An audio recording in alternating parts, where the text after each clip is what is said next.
दूर न जाऊं मुझसे, इश्क हो गया मुझे।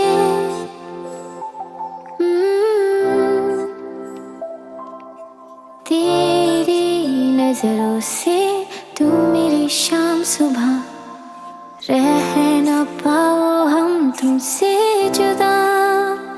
मैं खो गई तेरी नजरों में, याद आती तुम्हारी वो सारी बातें।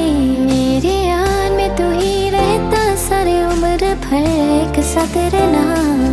तेरे ख्वाब से मेरा बसे, इश्क जो मुझसे तुमसे हुआ।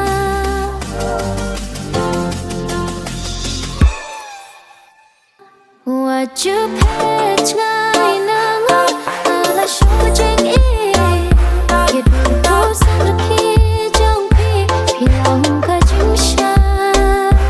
Namla mut dur jengem khamhi la Sohktung ta doden kesi ya dur khwaba khabre ko jam bhi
charm and smile.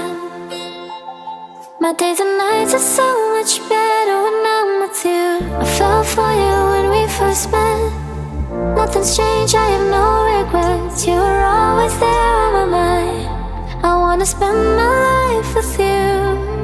I pray to God we make it through, just me and you.